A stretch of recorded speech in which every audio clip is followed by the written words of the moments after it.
Test, test.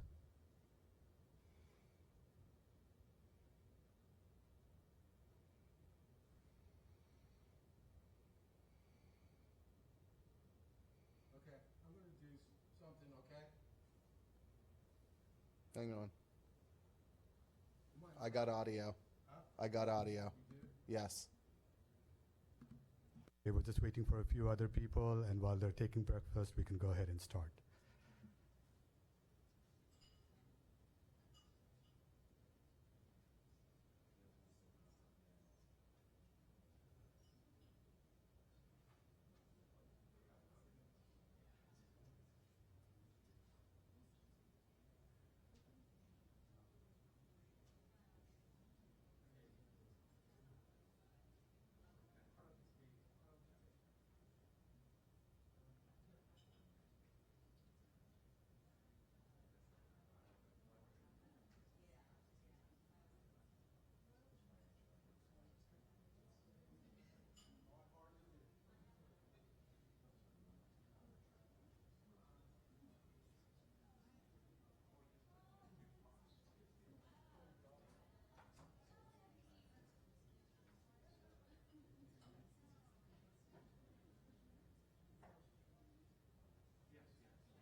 Good morning once again. If you can take your seats, we can go ahead and get started with the opening ceremony.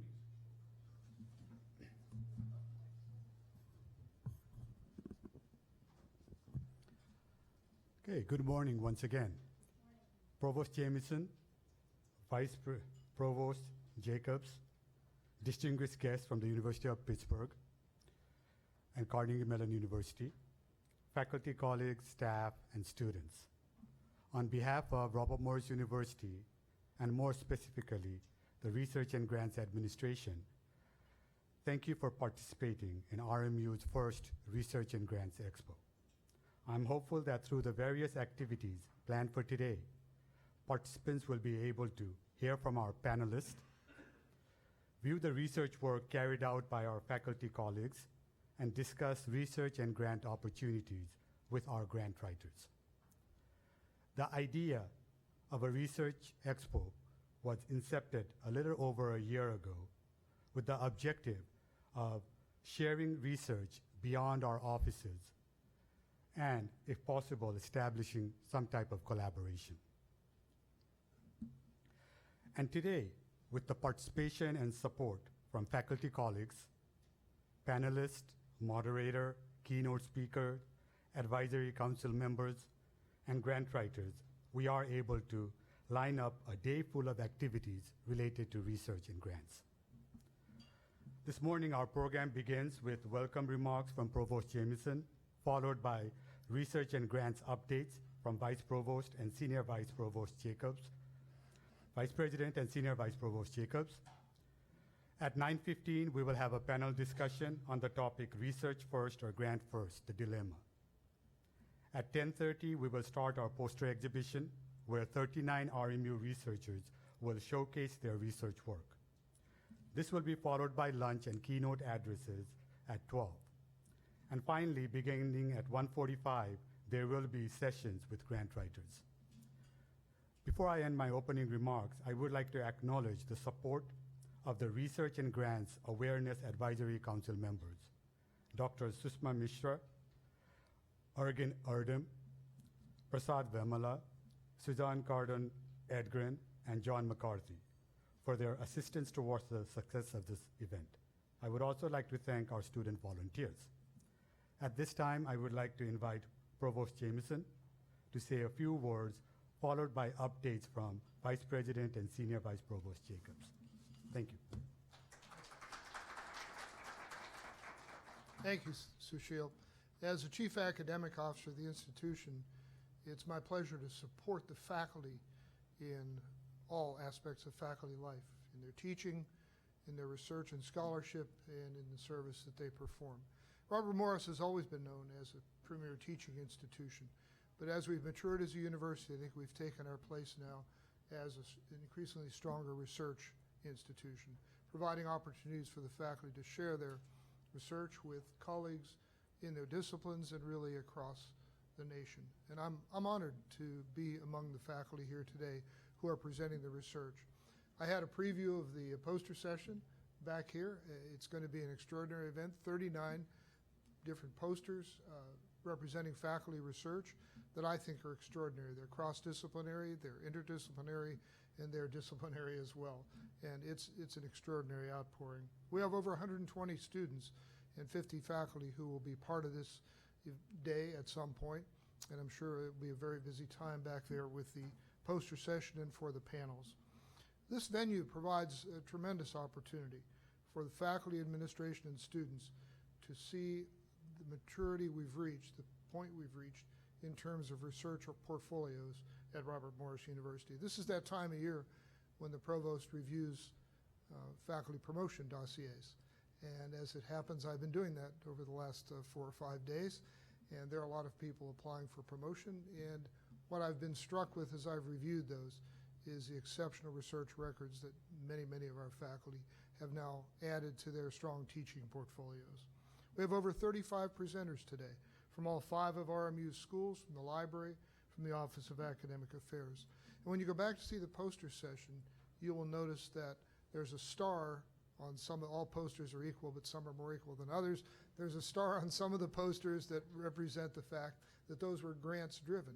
And that's, I think, an important element of what we're doing, that many more of our faculty are able to obtain research grants to support their research. And I want to really pay a great deal of, a great word of thanks to the office that Sushil heads up under the direction of Dr. Jacobs, to the faculty committee he just named that participated in the planning of this event. This is the first. My guess is as we go forward, this will become an even broader perspective on research at RMU and more speakers. I'm particularly honored this morning, and Phil Harold, I think, will do a more fulsome introduction, I think, of our panelists in just a moment. But Professor Achim and Professor Joshi are here today from CMU and Pitt, and I am really grateful that you came over to be with us today. We feel like, I was asked by the president, so what are we doing with CMU and Pitt as he came to town? Because obviously your research reputation is strong. And I was able to put together a strong list of interactions with our faculty and our colleagues at CMU and Pitt, and we're proud to have that association. They'll be joined on the panel, as you'll hear in a moment, by two of our university professors. That's our highest rank. It's an earned rank at Robert Morris University. It's not an honorific. Fred Cahoon and Jill Maher are on the panel as well. So 4 distinguished researchers are going to address us first of all. And then later on, as Sushil said, we have a keynote address and much chance today then to share ideas and share thoughts about future research directions, because I think that's going to be one of the products of today. As we hear about the research excitement at Robert Morris, we hear about the scholarly attainments, we begin to share ideas about next year's presentation, when we'll have 80 posters instead of 40, right? And we will have many more presentations. So I'm really grateful to be a part of this, to be able to support you in what you do. And again, thanks to Sushil and to the faculty committee and to Dr. Jacobs. And I think you want to make some remarks now. I'd like to introduce Vice President and Senior Vice Provost Daria Jacobs. Daria?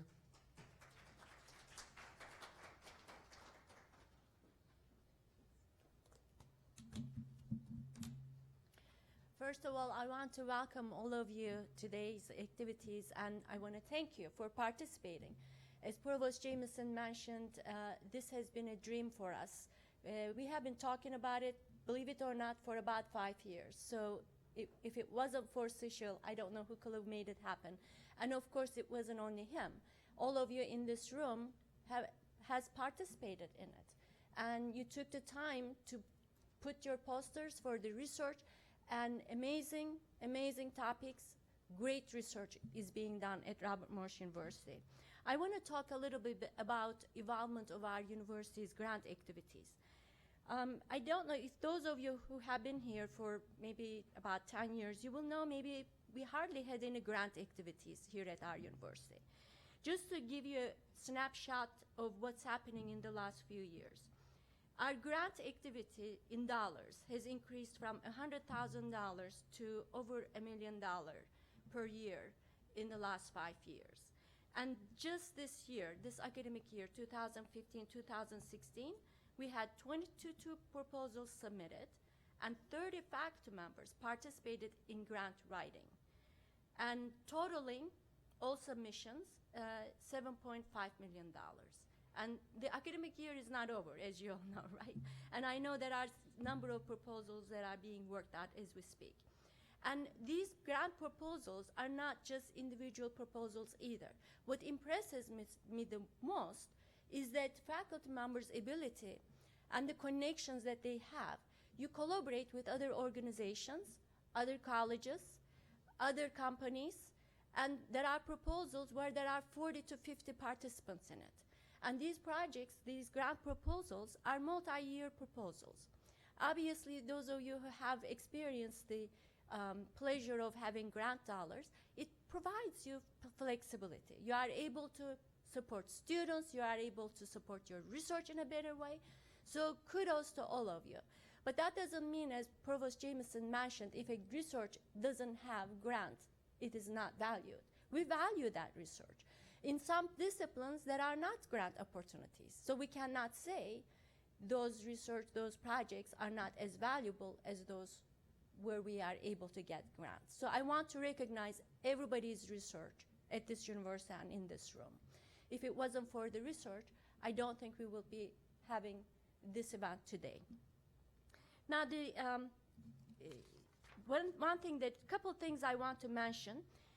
As part of making the research and grants activity more attractive and more accessible, Social has worked with 4 different committees. And I want to thank those committees. I know you have been all very active. That includes Promotion and Marketing Committee, Communications Committee, Grant Policies and Procedures Committee, and we just talked about Research and Grants Awareness Committee, who participated in planning for this event. Also, our faculty committees recommended that we should have a newsletter. So I am pleased to let you know that we launched that in fall 2015. Similarly, we are also updating, thanks to our staff and Social website. So if you have any more ideas how we can enhance our website for your research activities or grant activities, please let us know, because this is the time to share that information. Now, I want to take a few minutes to thank the organizers. I want to start with our students. You will see them around. They are Lauren Murray, Linda Zisik, Kaylin Harmon, Khalid Alkamash, Mohammed Al-Shazer, Hamam Kadraye. Lastly, I want to thank Sushil Acharya for pulling this off, Sushil. Thank you so much for making this happen. And also Lisa Nauman, who is outside. You all know we are office of 2. So really, it's amazing what you have accomplished, Sushil.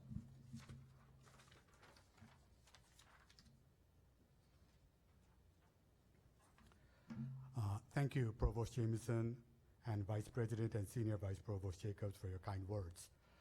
Ladies and gentlemen, at this time, we will take maybe a 15 minutes break. If some of you need to hang your posters, feel free to do so now. At 9:15, we will start our panel discussion. Thank you.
Good morning. Good morning. If you can take your seats, we can start the second part of our program today.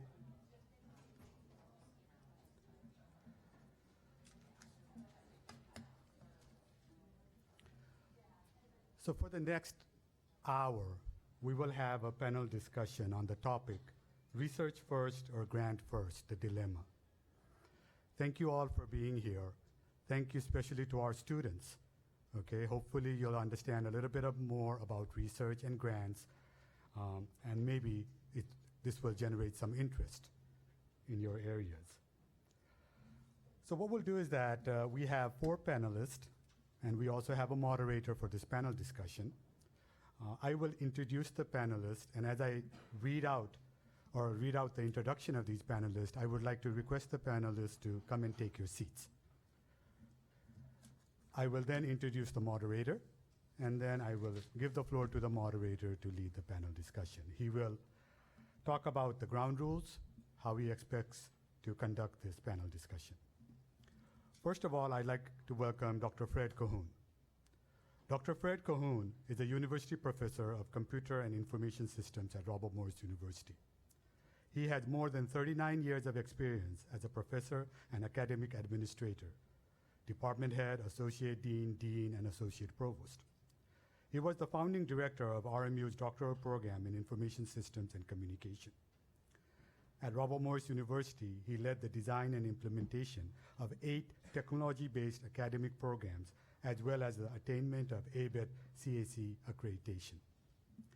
He is known both nationally and internationally for his numerous publications and presentations in economics, health informatics, decision support, technological impact, and culture. Currently, he is active internationally as an accreditation evaluator and team leader, having participated in more than 22 accreditation visits. In 2007, he was named the International Computer Educator of the Year by the International Association of Computer Information Systems. In 2012, he received the honor of an endowed doctoral scholarship fund under his name. Welcome, Dr. Cahoon. Let's give a round of applause for Dr. Cahoon. Next, I'd like to welcome Dr. Catalina Achim. Dr. Catalina Achim is a professor at Carnegie Mellon University, Department of Chemistry.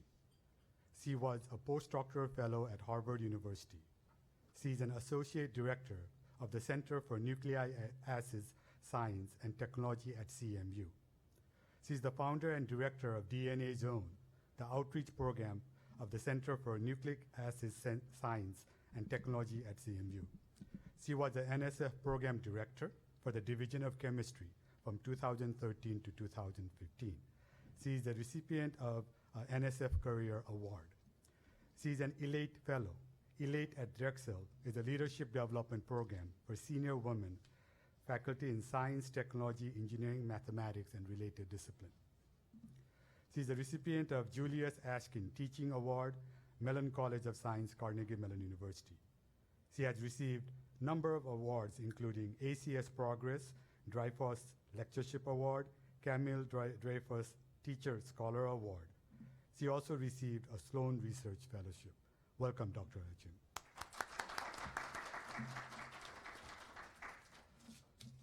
Next, we have Dr. James Joshi. Dr. James Joshi is a professor of School of Information Sciences at the University of Pittsburgh. He is a co-founder and director of Laboratory of Education and Research on Security Assured Information Systems, which has been designated a Center of Academic Excellence in Information Assurance Education, jointly by the National Security Agency and Department of Homeland Security. He is also the director of National Science Foundation Scholarship for Service Program. He currently is the chair of School of Information Sciences Council at the University of Pittsburgh. His research interests span various areas within information security and privacy, advanced access control and trust management in distributed environments, network security, security and privacy in cloud computing, and social networks. He has published over 120 articles in journals, conferences, and as book chapters, and has served as program chair, general chair, and steering committee member or chair of several international conferences and workshops. His research and educational efforts have been supported by grants from the National Science Foundation, NSA, DHS, NIST, Cisco, and so on. He's a recipient of the NSF Career Award. He's also a senior member of IEEE and ACM, and a recipient of Society of Information Reuse and Integration Fellowship. Welcome, Dr. Joshi. And finally, we have Dr. Jill Maher. Dr. Jill Maher is a university professor of marketing in RMU School of Business. She obtained her PhD in marketing from Kent State University. Her primary research interests examine the impact of branding and packaging of children's food products on consumer information processing. She has conducted and published consumer-oriented research in the Journal of Advertising Research, the Journal of Advertising, the Journal of Current Issues and Research in Advertising, the British Food Journal, the Journal of Nonprofit Management and Leadership, the Journal of the Advancement of Marketing Education, Food Policy, and the Journal of Marketing Management. Dr. Maher is the advisor to a very successful RMU collegiate chapter of the American Marketing Association. She is also a recipient of RMU's President's Award for Distinguished Service. Welcome, Dr. Maher. Our moderator for today's panel discussion is Dr. Philip Harold. Dr. Philip Harold is a professor of political science and associate dean of RMU School of Education and Social Sciences. He's a Fulbright scholar and has spent time researching in Germany. He obtained his PhD in politics from the Catholic University of America. His area of expertise is modern political theory and American politics. He's also a co-director of RMU's honors program. And for the students in this room, please be notified that there is an honors undergrad research conference that will take place on April 22nd. So if you are interested, please go ahead and submit or register for this program. Dr. Harold has organized and moderated a number of panel discussions, most recent being a panel discussion on mass shootings in America. So without delaying further, I'm going to give the floor over to Dr. Philip Harold, and he will explain the ground rules of the panel discussion. Thank you. Thanks so much, Dr. Akaria, for organizing this. I wanted to have some low background music and a video montage when he was doing the introductions, but he said it wasn't in the budget. It's wonderful to see all of you here, and this is also being streamed. It's wonderful to be with such a distinguished panel and to hear their thoughts on doing research and getting grants. So basically, we have a series of questions we're going to have the panelists respond to, and then we're going to open it up for questions.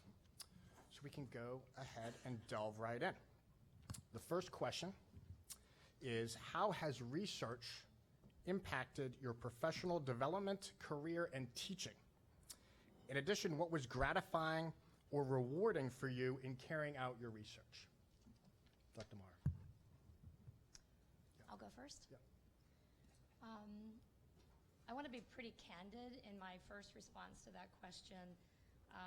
At a research institution or a blended institution like RMU, where we look at teaching and research, research is necessary for promotion and merit. So my first response is that, well, if you want to go through the ranks of assistant to associate to full professor to university professor, as we have here, research is a must. And if you want to make more money, like everybody does when working, you need to do research. So that's a very candid response, and I think it would be, if we all pretended that didn't exist, that wouldn't be the right thing to do. But beyond that, in my doctoral training in the late 90s, I just made myself older than I am, in the late 90s, I was trained to make sure that I added to my field of study and the knowledge in my field of study, to my discipline. It was ingrained in me that that is an obligation, that is a duty of a professor or an individual with a PhD. So for me personally, research is part of my DNA. It's what I do. When people ask me what I do for a living, I'm very clear about the fact that I'm a professor, which means I am a teacher and a researcher. I'm not just a teacher, even though for the individuals in the back of the room there, teaching is very important to me. But certainly the research aspect is very important too, and very gratifying. So adding to the body of knowledge is an obligation, I feel, as people with our credentials, that it's a rewarding experience, but yet it is a duty and an obligation for our fields of study to add to the literature. I incorporate research into my classrooms.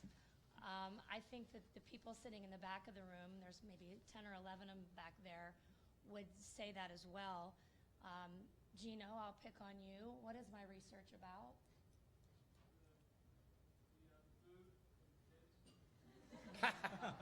Food and kids. That's pretty good. Actually, it's about food marketing, food packaging of children's food products. So they all know pretty well what my teaching or my research interests are. I incorporate them into the classroom. My research is in the area of consumer behavior. I teach consumer behavior. I'm a consumer. My students are consumers, so it's easy for me to do that. I would say on a weekly basis, something about my research comes up and we discuss it in class. So my teaching and my research are very reflective of each other.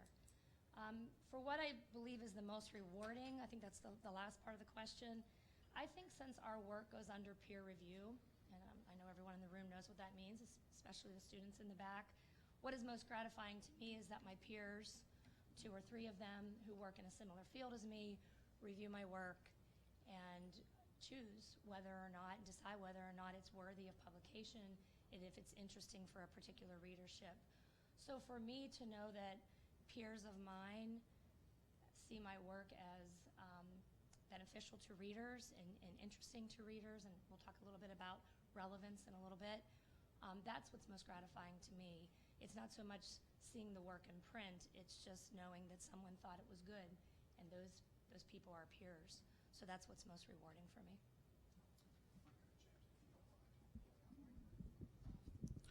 Check. Should I go? Well, good morning. Thank you, Dr. Acharya and Dr. Harold, for organizing this panel and inviting me. It's a really great pleasure to be here. Well, coming to the question, I think research indeed has played the most significant role in my career, and it goes all the way back to my days as a PhD student. I was very fortunate to have a very good foundation. I can think of 3 points to relate to. The first one is I had, which is obvious one, I had tremendous, a number of opportunities to work with my advisor as well as many senior, very successful researchers to work on research papers. And secondly, as a senior PhD student, I had many opportunities to mentor as well as collaborate with junior PhD students. So these 2 factors really helped me create the momentum and create a rate of productivity that continued after my graduation as a PhD student into several years of my faculty career. And the third point is, as a PhD student, I had many opportunities to work on grants. I must have worked on at least 4 or 5 NSF grants, some of which I prepared initial drafts all by myself and worked with my advisor to submit. And fortunately, 2 of them were funded before my graduation, which was very good for me. And it really helped me learn about the grant writing skills. And so with these 3 activities, I was able to create the momentum that made me very comfortable to start the faculty career. I didn't have to worry about research problems to focus on. I had several of them that I could continue working on. I didn't have to spend time learning the grant writing skills, which I saw many of my colleagues, when they begin the faculty career, struggle with a little bit, at least for a year or 2. So this also helped me secure my NSF Career Award within 2-3 years period, and in first attempt, which was very good for me. And also, because of the momentum that I had extra time to focus on curriculum development, establishing the center. We established the center within 2 years of my faculty career. I was able to focus on organizing research workshops and conferences, and all these packaged together, I think, gave me big leverage to go out for early promotion and tenure. So in a way, research momentum that I was able to create during my PhD studies itself helped me a lot in the faculty career. So with regards to what is, and coming to the teaching part, I think in many of the courses, I try to incorporate my research projects as class projects, as sometimes I have several students join me for independent study to do research and publish. And so it really attracted some highly motivated students pursuing master's degree to come to me and talk about research. What is gratifying and rewarding, I think when you see your research work published and make real world impact and see the citations grow, it really is deeply satisfying.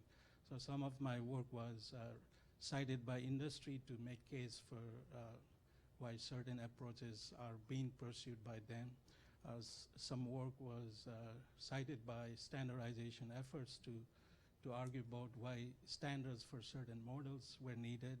And more recently, our work in privacy in social network, which is a very relevant topic, got public attention, and I had to go for interviews. And these exposure really give deep satisfaction. And most recently, seeing your PhD students go out and become a faculty member in good institutions or researchers in big companies like Google, IBM, Cisco, Facebook, it's really rewarding feeling that you get. So I think research really have been the central, played the central role in my career development. Thanks. I have a distinctly different perspective on this.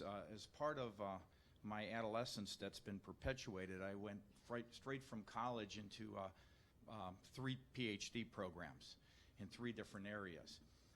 So that kind of gave me an interesting vantage point. But personally, there's good news and bad news with all this research stuff. The good news is that I'm never bored. Always find something to study. And as a good case point, there's recent research that shows success is directly correlated with sociometric criteria, like how close you sit to the front. The people who sit to the front tend to do much better in the real world. So I study everything. The other good news is because I'm always studying everything and looking at things, I'm very much interested in ethnographic cultural perspectives, including information systems, is that it prevents the onset of early stage Alzheimer's, because now I'm developing all these weird synapses and relationships. So to me, it's a very good thing. But the bad news is, again, on the counter side, is I'm always studying everything. I never don't try to analyze something. But for me, I'm very fortunate because I get to work with a lot of cool people here. When I did my first reluctant administrative tour of duty as department head, Robert Morris was going through a change. And so I initiated a research venue with our faculty that we started working collaboratively. And I knew if we made it fun, it would be very successful. And so we got a lot of cool things out there, and we did very well. So collaboration is one of the things that really gets me fired up. Virtually all innovation, and I'm going to talk about invention, but innovation is collaborative. So you need to exercise your ideas with others. The other thing, and the others have mentioned this, but peer recognition is kind of important. I've been very blessed in the sense of having to develop and grow with a doctoral program and work with a lot of my doctoral students and watch their careers go, to have a number of best papers and watch them take off on this. And that is so exciting to see that happening. But the most important thing to me is this, the idea of interacting ideas, this cross-disciplinary ideas. Virtually 90% of all Nobel Prize winners have developed their research in a cross area, something that they did not get their degree in, by talking, interacting with other individuals. So that's what's exciting to me. But it made me a better teacher, and I have a number of my former students in here, and they know I'm into culture, they know I'm into decision-making and trying to assess things. But it's an ongoing process, so I try to bring it back into my classroom. But the big thing is that when you talk about research, it really enhances the way you validate something, whether something has credibility or not. All of us have opinions, but when we get into this research mode, and I instill it particularly with my students or when I'm reviewing someone, the question is, how credible is what I'm doing? Is somebody, will they be able to use this? Will it add something, or is this something that's really insignificant nuisance? But I've spent a lot of time just thinking about this, but I get an adrenaline rush when I start working with ideas and trying to formulate solutions. So research is very important in all environments, whether you're a Research One institution or a teacher scholar model institution such as this one. Great, thank you very much. We can move on to the next question, which is this. Many consider applying for grants the next logical step in research. In your view, should grant opportunities drive research or research drive grant applications? We'll start with Dr. Key. Hi, I'm delighted to be here getting to know my neighbors. I want to relate to the answers to the previous question that my colleagues have given, and I fully subscribe to the variety of answers they have given. My take-home lesson is that research speaks to one if you have personal satisfaction and external validation. And it's very important to know what makes you personally satisfied and how much of that external validation one needs. When it comes to taking that further and enabling your research, making the impact of those personal conditions bigger, it depends on the resources you have. So the degree of satisfaction you have in research correlates to some extent to the resources you have. And some of the resources are given to you based on the level of accomplishments, what is right, and some of them you can increase by your personal efforts. So I see those two. I think that it's maybe not productive for everyone to be involved in solving, the chicken and the egg problem, which one is first, but taking a very productive, pragmatic approach of, applying for research grants and doing concomitantly your research. Finding the right balance such that you are successful, and by success, again, in research, it means both the ways others see you and the way you perceive your work is important. So speaking in more specific terms about which one should be first, also at the beginning of one's academic career, you are given resources by a university. If you go to industry, you're given resources associated with a lab or with a part of the company in which you work. It is important to establish yourself, to prove that you can do outside the support of after you have lost, quote unquote, a significant part of the support your advisor, other than in feedback, as it has been mentioned, what can you do on your own 2 feet? So I think that learning that you stand on your own, that what you have learned and both the knowledge and the skills, it's very important. And setting plans. So what I find really interesting about writing research grants is the fact that it forces you to consider very critical your plan for achieving those lofty research goals you have. It forces you to be able to communicate those plans to others. And you know very well, we all may aspire to buy the next big house, to get the next big vacation, to get through college. When you start to do that, you are going to have a curriculum on which year after year you'll mark credits that you have achieved. There is nothing different in principle from writing a grant. You speak about specific aims and you try to make those worthwhile of an investment of other people in your research, and you also try to communicate to them what are the measurables. How will success be addressed, not only in your personal view, but in the view of the community? So I see, again, those as going hand in hand, and I think it is about finding the right balance into how much of your personal effort, which is limited, we all wish, we could clone ourselves, or at least I do, for doing other things in your life, but that is not yet possible. So where do you set that balance, and how does that advance your career's aspiration, career goals, and personal aspiration? I would be glad to speak in more specific terms if you have questions about that.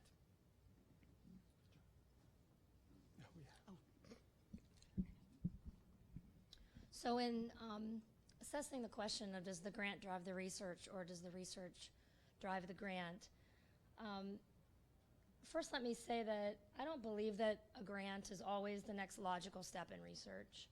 I think that there are many researchers out there that have had very prolific careers, very successful careers as researchers who have never pursued a grant application. So I don't think it's a must. I want to say that first. I think what drives research is passion and curiosity. That's what drives research. So without the passion, without the curious mind, then I don't think there's really a purpose in the research, and certainly there's no motivation behind the research. So no grant can motivate research like your own passion for research can, and your own curiosity.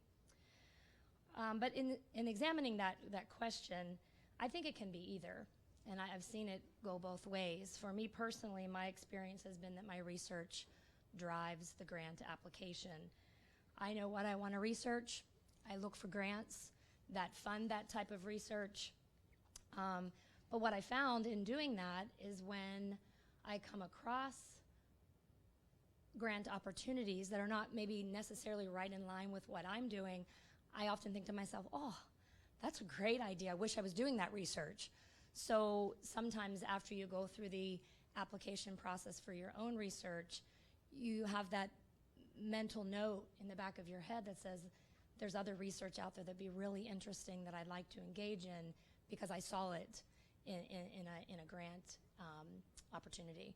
So I think it goes both ways. I mean, there can be grants that drive research, and there can be research that drives grants.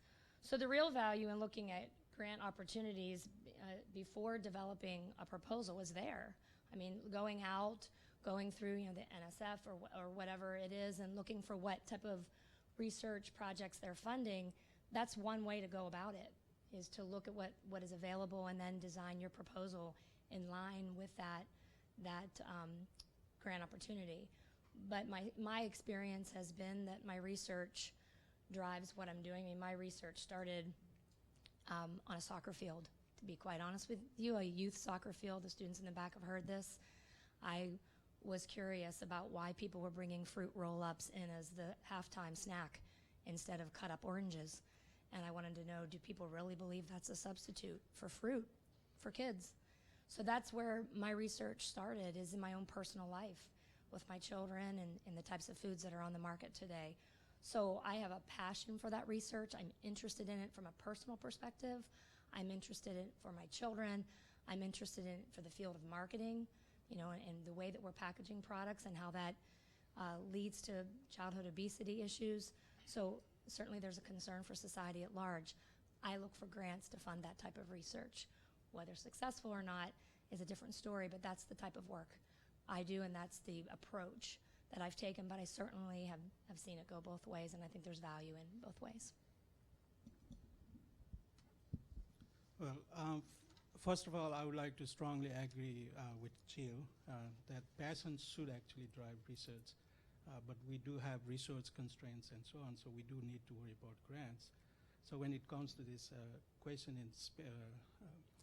I typically subscribe to the mainstream thinking that research actually drives grants, because at least from an individual's perspective, if we are going after some grants, our research profile credentials are evaluated as part of the proposal itself.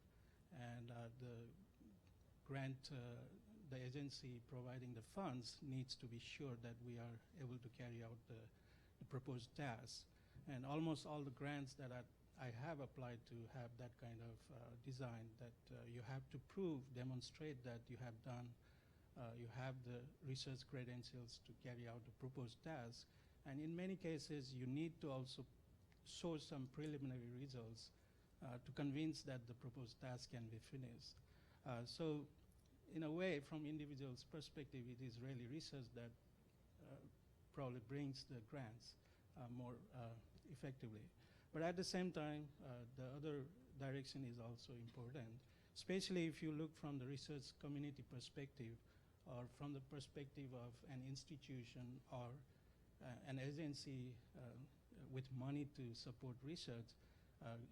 You can actually think of these entities creating grants to push or drive the research in a particular direction. So if we look at NSF, when we see buzzwords like cloud computing, big data, IoT, and very few have done actual research in these areas, so they create special programs to try to support the research community to move into that direction.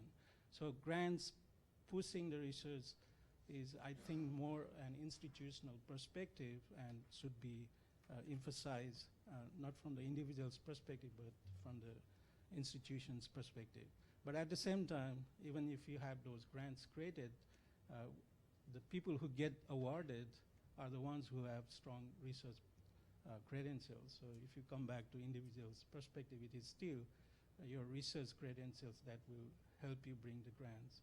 And I think NSF has several programs that typically also try to support new endeavors. I think NSF Eager Grant is one opportunity that tries to emphasize supporting very fresh, new ideas, risky ideas, where people might not have done preliminary results. And similarly, I think many institutions have some seed funding mechanisms, at least I know that we have at PIT.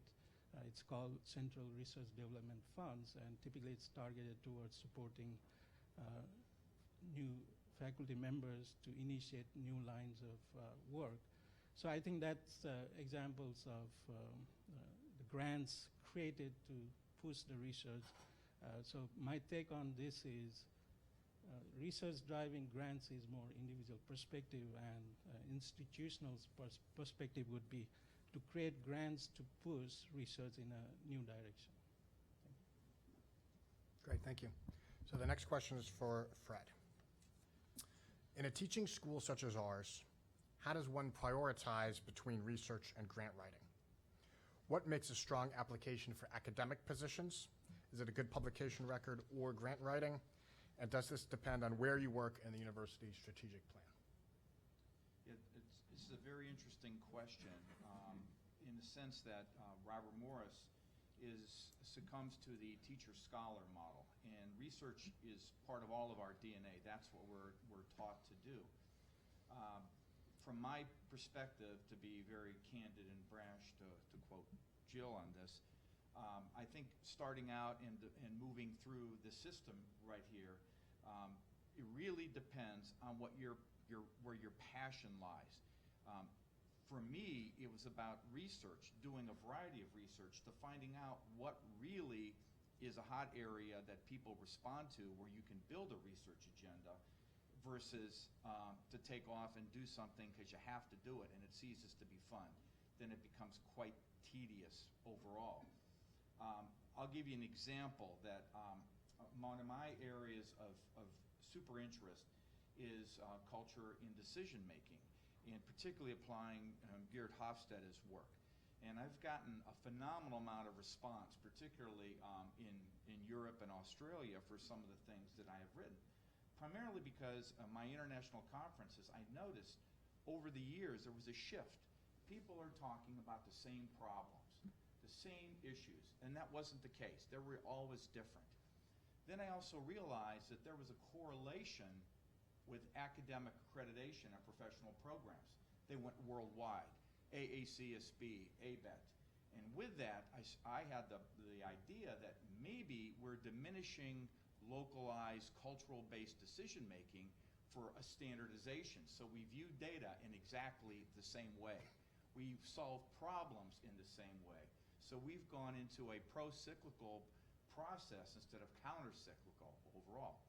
Well, I started doing a series of papers, got phenomenal buzz and citations on this. So I was called on 2 separate occasions to go to speak to the European Union Commission on Education. And I was funded big time on the basis of my research. The grants came because of my research. It wasn't that I was looking for competitive grants on this. So I followed my passion. I just enjoy seeing, I'm just saying, why is this happening? This is just very strange. But, and so I went from a super advocate of accreditation now to someone that's very cautious and guarded about accreditation in terms of I saw the potential damage that had come about.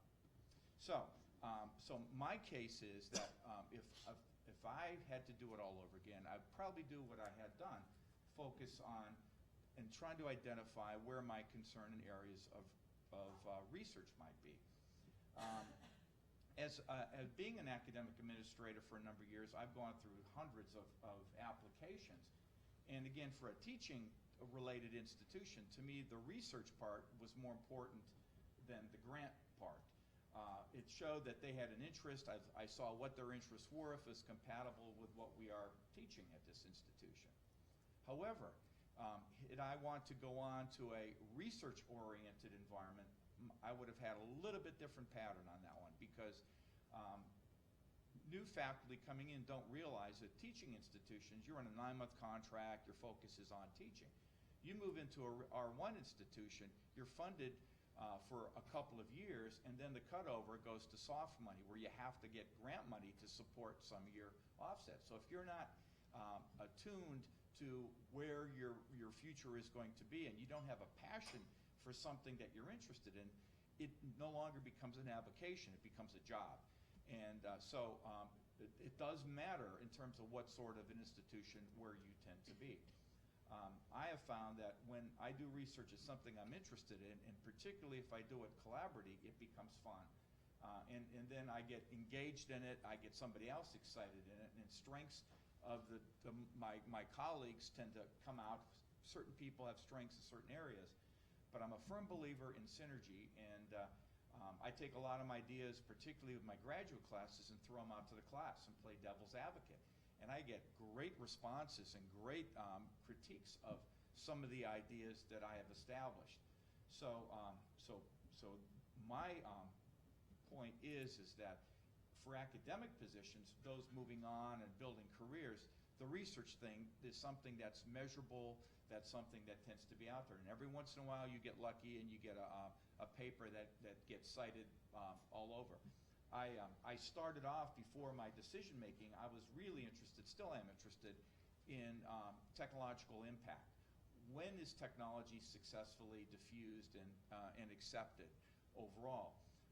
That's when I brought in that cultural dimension. So my whole research agenda kind of spread out, and to me, became quite enlightening. But I included in all my classes, I try to get feedback in there, and I try to see how my students react to it. And if I can get my students to react to my research, then I know I'm onto something, because typically, you know, they'll sit there and not respond in any way, one way or the other.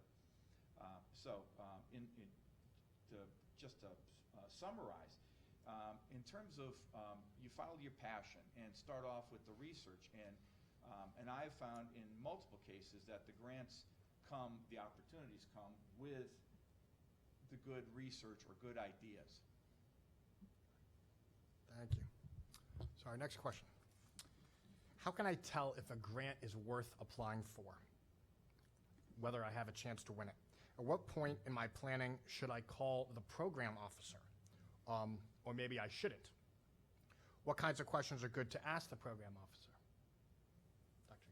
Key. So with this question, we go from the decision of doing research and applying or not applying for grants to past that. We have decided we're going to do research and want to apply for a grant. I would say that the next logical step is to do research on the resources that are available out there for your specific disciplinary or interdisciplinary research. So the usual funders are venture capitals for companies, private foundations, federal agencies, and industrial companies for academic researchers. These are the people, the organizations with the money, understanding what they want to do with the money, which typically is advancing societal, giving solutions to society problems, or for companies making a profit. It's essential for one to be able to assess the chances of funding of their own research. So I would say that one piece of information is this one: what is the environment in which you're going to try to bring resources for your research program? We have dealt with where is our passion, and we know what is general our research. So the question goes on and speaks about contacting these possible investors, specifically program directors, program officers, and I have been a program officer at the National Science Foundation for 2 years. So I would say that first, based on the information that one has collected just by studying the information put out there by the funders, one should write a research plan that, in their opinion, would match those external interests with their strength, their ability to complete research, and solving those problems that they are interested in. With that one page in hand, one can seek further feedback, specifically from the program directors. In practice, in 2013 and 2014, a program director would receive a phone call from Professor X at Institution Y asking if their research matches the interests of the research program that they are in charge of managing. At that point, I would encourage the person who is calling to send a one-page description of their research, such that I have the time for reflection. I can think about the portfolio of research that I was managing, and I would think about this professor's intended goals. And all those goals are great. In this, I become a partner of the applicant because I want them to have the highest chances too. It will make my research portfolio as administrator better. Their success in research will get credit to the program I am managing too. So it would be in my best interest to provide that feedback and say, this is a perfect fit. We were looking for these nucleic acid type of structures, and I'm so excited to see this. Provided that you write a 15-page research proposal that gives more details and really can accomplish this. I think, and it is not my final decision, that it would be competitive. So I will ask opinions of reviewers. Because you know that it will not be just the program director, usually, as Fred was acknowledging, success comes from working with a diverse team. Feedback, it's always sought from other people with experience in that research area. You want to master, you want to know very well what is that research area about. With that, your proposal goes out, and I think it has the highest chances to succeed. You fulfill the interests of the funding agencies. You are happy about it. You are in the best position to implement it and reach it. If we want to speak about numbers, what are the chances? I invite you to look within the time you have to study the webpage, for example, for the National Science Foundation. And there is a place up there at the top of the webpage for the NSF that says statistics. And actually, because this is a public, federal agencies, there are rules that make information availability necessary by law, and they also acknowledge that this is good for people who apply, and you can see chances of success. You can see what is the probability, how many people usually apply, what is a typical success rate. I can tell you that in the Division of Chemistry for the last 3 years, the chances of success were in the range of 20%. Grants are relatively smaller, I shouldn't say small, when compared to NIH, where the chances of success are 10%. So it becomes, again, the applicant should look for those and decide how is best to invest their efforts. For those of you in the back, there is an NSF Graduate Research Fellowship Program, which funds students, and one can apply as a senior in undergraduate during the undergraduate studies, and they can apply as a first-year graduate student and also for the first period in their second year in graduate school. Understanding those opportunities would be great. It will make you a better writer and a more critical thinker, if nothing else. If you do not get it, nothing is worse than the position in which you are right now. This is how I think when I expect the answer to one of my applications. If you pull yourself out of the game, chances are zero. If you are in, you can only be better off. So that would be my answer to the question. It's excellent advice that Catalina's making, and from my vantage point, always get a mentor. You need a mentor to work with to do a preview of your idea, your thoughts overall. I'm very fortunate in a sense that we're, in my department, we're in a hot area. Anything with information systems security, there's a variety of dimensions that you can pursue. A lot of disciplines are not so fortunate. It's far more competitive. There aren't as many opportunities that are out there. So what I would do is, first of all, try to find an area, again, follow your passion that you're very much interested in, and I would find collaborators that are, even if that's not your area directly, that are involved with that area. I have always found it's always to your advantage to take a spin from your discipline and apply it to another area. That adds a unique flavor to it. It's not the specialization that we're used to doing. The other thing that I have found after writing many failed grant applications is that your proposal has to be doable. It has to be understandable. It has to be extremely focused. We tend to be too ambitious, and it tends to be not productive, and not it opens up too many doors for criticism. There's too many potential problems with it. I also think that the more institutions or more partners outside of your realm that are involved in it, you tend to better your chances for a number of reasons. The idea behind a grant is that it's not for you to get credit, something to put on your vita. The idea is that this knowledge gets disseminated to a wider base. And the more partners you get involved with this, the wider the base, the greater the dissemination, the greater the impact of your potential research. There are a lot of needs out there that need to be satisfied. And when we try to write grants, one of the things is to try to focus in and narrow in on that point. And the best way to help you to find out if your idea, your research has merit is to contact somebody that's gone through the process. They're going to be passionate about what they did wrong, what they did right, what the reviewers had said, and that information is invaluable. We had written a cybersecurity grant 2-3 years ago that was not successful, and from that feedback, we refined it, that we were very successful with the help of outside guidance to receive that grant. And so the idea is that if you have some mentor, somebody there that's very brash in terms of isolating what is clear, what is not clear, your chances of success tend to increase. Again, program officers are pretty upfront about statistics. They'll tell you the probability of doing this. They'll give you insights. They cannot give you specifics, but they will give you guidelines. But it's the mentor who's gone through the process that will provide that guidance to move you down the path. Excellent. Very interesting. Thank you. All right, we have one question left. If we could move through it relatively quickly to get to questions.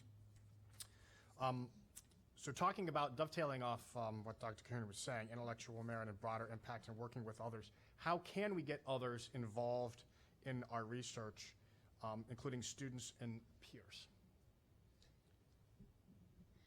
So here, as in the research proposal, it's a matter of communication such that you can clearly transmit to the people you would like to work with what is that makes you passionate about, And it is also about identifying ways in which this is a win-win situation for both parts. As much as I would like to advance, my personal goals, diversity of the team and the strengths of the team that I work with will make my personal efforts also have a higher impact. So it is critical, I think, for one, just as it is in human relations, in any other part of our existence, to be able to articulate what are their core interests, passion, values, and principles of work. When you find that match in which the team can work well together, it is great. I think that past that stage, making clear expectations, making clear communication about how the work goes, it's very essential. Just festering things that may not work well is not beneficial for anyone, even if sometimes I find it hard to discuss those things. Overcoming this problem we sometimes face of facing problems and discussing with the other members of the team has worked consistently best for the type of work I have done. And then I think it is very important to share the credit. And I think that some people may be more creative than others. Some people may be better at, pipetting, analyzing spectra. And I think that working together makes the best, and taking anything out of the car, even if it seems to be non-essential, will critically impact the way that car runs.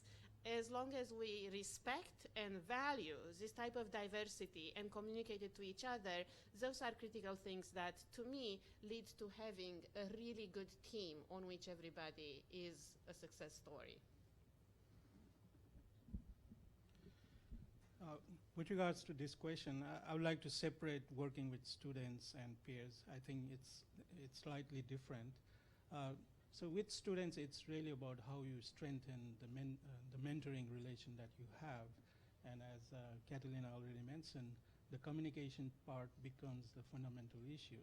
How you create the rapport, how you communicate, articulate your expectations, not just your expectation, also understand students' expectation with regards to the research activities that you work together for several years. I have had some experience, and from my perspective, what I try to do is how I can encourage or emphasize self-motivation and independent thinking in students. I think these two ingredients are very key for any PhD students in particular to finish their PhD studies. So any incentive mechanism I can think of, understanding how they work, and try to work accordingly with them to make sure that they're constantly self-motivated and they're emphasizing independent thinking is, I think, something I try to do. I think giving them opportunity to be first author is also very important. In many cases, sometimes they end up doing 50% of work, and a lot of the ideas come from advisor, but they are still doing the groundwork, and making them first author typically encourages them to keep working harder. And so that's one scheme I typically follow. They are always first authors. I try to prioritize their attendance to conferences and presentations. I think they really get further motivated by the circles that they are exposed to. I have found that in some cases it's good to give a little freedom to the student to find out the problem that they really want to work on. So we can find out the scope of research area that we agree to work on, but give a little freedom so that they can explore, because of the problem actually were identified and articulated by the student. He feels ownership over it, and then he's a little more interested, more engaged in the problem. So I think these are basically some guidelines I follow. There are other aspects like trying to make sure they follow milestones-driven planning of their research activities and so forth, that I think enhances their interest and engagement in research. With regards to peers, I think it's slightly different because they're already established researchers. They have their own strong thinking in certain areas. From my perspective, I think being very familiar with their work, especially with regards to the collaborative project that you are working together on, is very helpful. You can articulate what is it you need from them, especially if you are leading the collaborative activities. It's always good to know the personality and the style of working for different peers you'll be interacting with. I think some people are always busy and they just have to be pursued. Some people are prefer that you write some of the key foundational pieces that they can just update and contribute, build on that without having to think everything from scratch for the part they're supposed to contribute. And some are actually more inclined towards feeling that they are more in control of the components that they are interested in contributing in.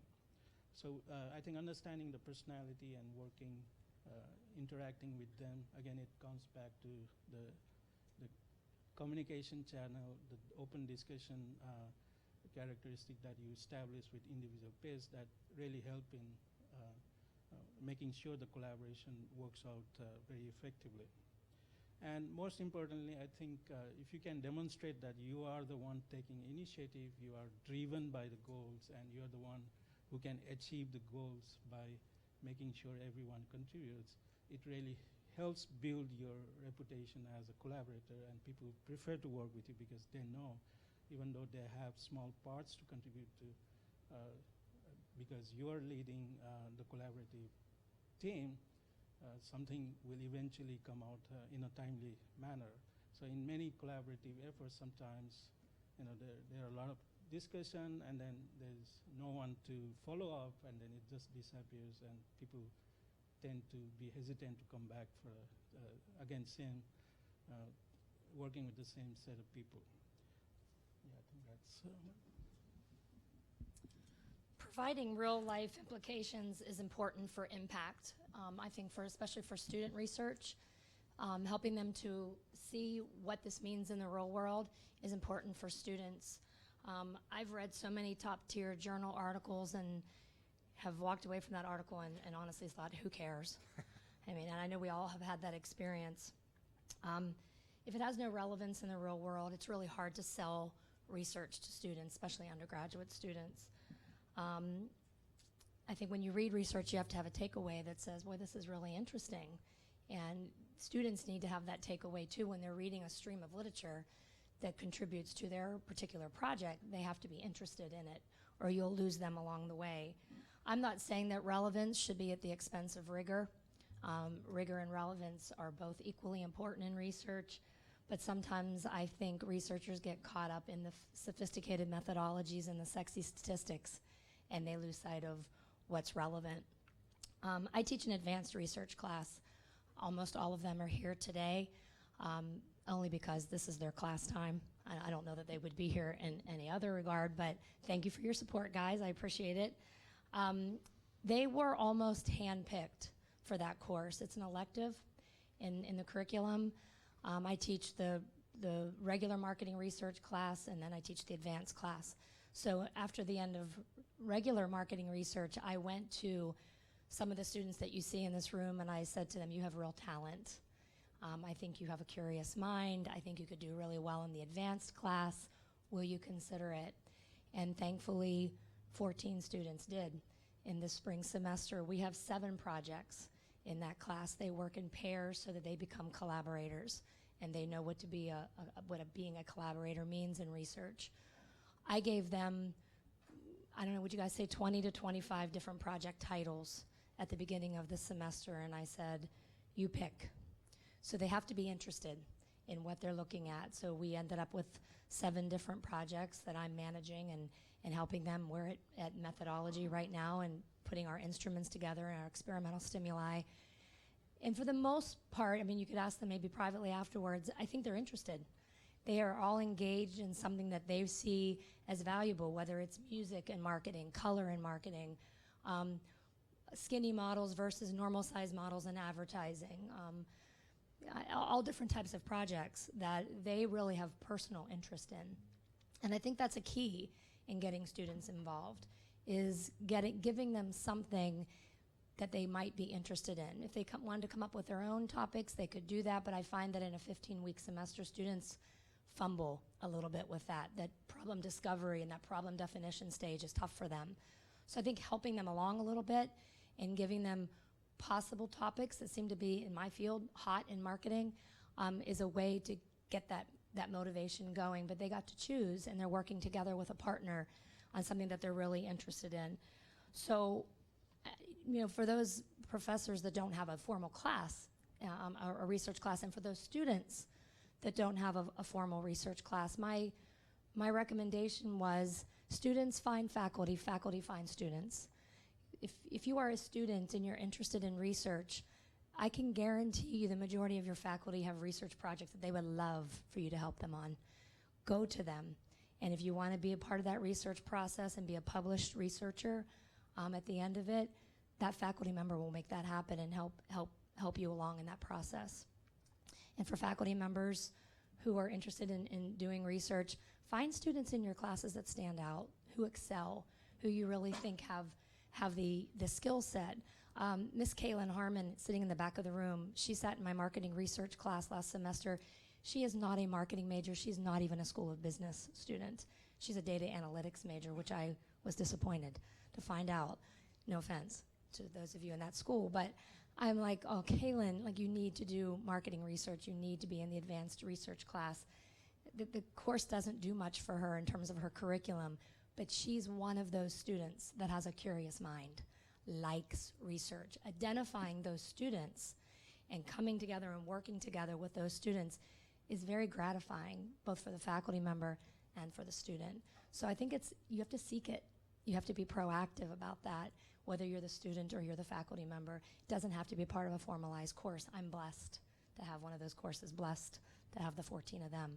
But outside of that, it can still work very easily. Terrific. Thank you to the panel. We have time for a question. Let's take a question from a student, maybe.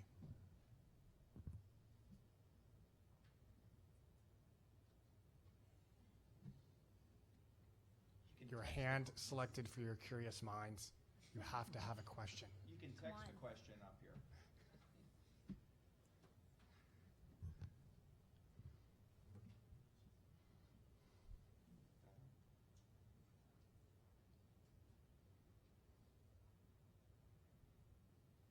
We're professors. We can outweigh you.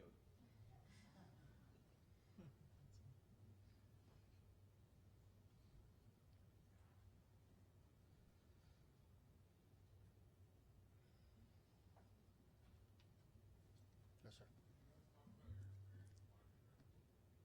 Okay, so the question is experience applying to grad schools. Students who are thinking about that, what should they be doing?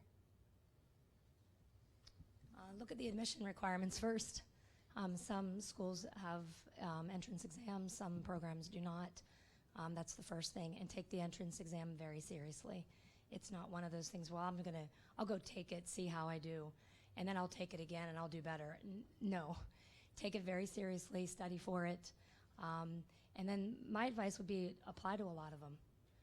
Apply to a lot of different graduate programs, potentially outside of your geographic area.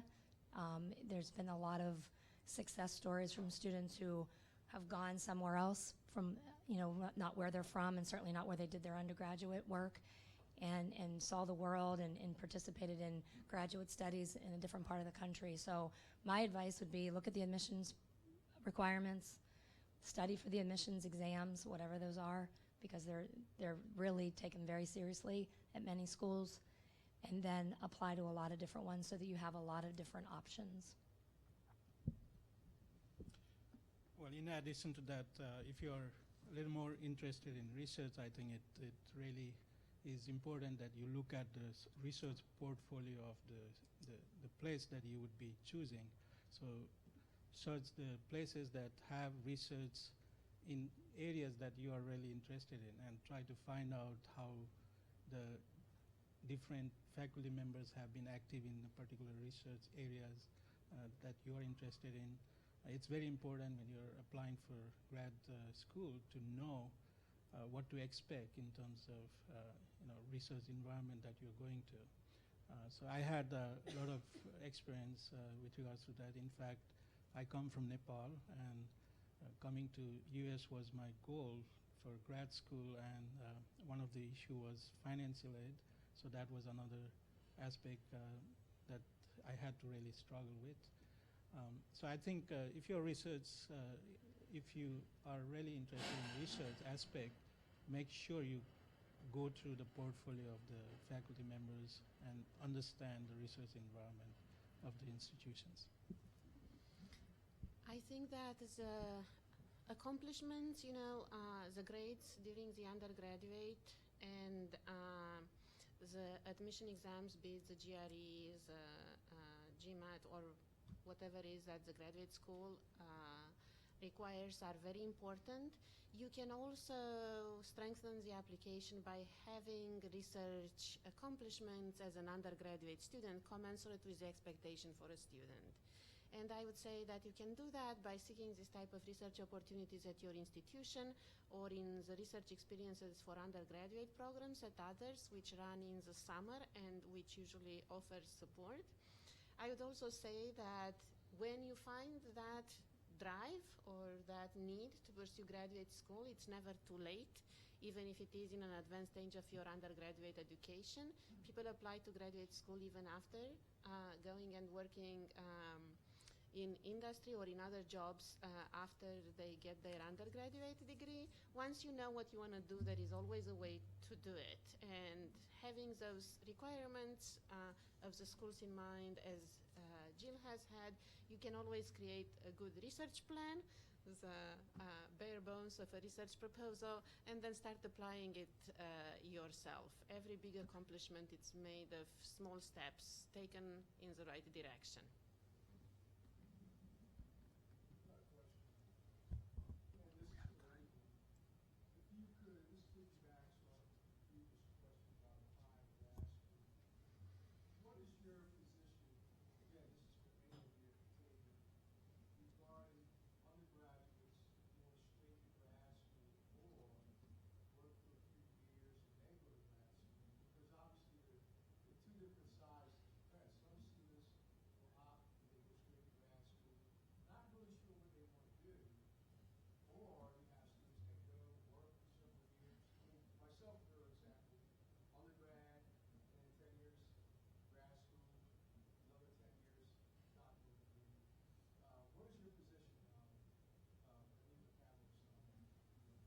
Briefly, because we're running out of time. So I have dealt with this question from my own students, and my own experience has been that I did my undergrad and then worked for 3 years and then came for graduate studies, and I found it very difficult to do the context switch. So particularly I was a teacher teaching undergrad courses, and then I was in the grad school after 3 years. So my advice typically would be, if you really are thinking of doing a grad degree, it's better to probably think of going straight away because the context switch, once you go in the workforce, the lifestyle changes, coming back to do homeworks again would be slightly painful. And especially in the IT field, I think the field is changing very fast. And when you come back after working for 3 to 5 years, what you studied at your undergrad may have already been, there might have already been a significant jump in the content in courses that you would have to tackle with at the grad level. So my advice typically has been that if you're really interested to do a grad degree, it's probably better to think doing it straight away. Thanks. That's all the time we have. Thank you for the excellent questions. Let's thank our panelists for the great job that they did. I'm gonna turn things over to Dr. Arkaria now. We're gonna have an awesome poster session. Certainly, students, make sure to check out the poster session before you leave. And for all the students who are interested in research in grad school, definitely think about applying to the Undergraduate Research Conference. That deadline's coming up March 22nd. You can also present a poster there. Thanks for coming. Can the panelists please remain seated? The audience, please remain seated for a short while.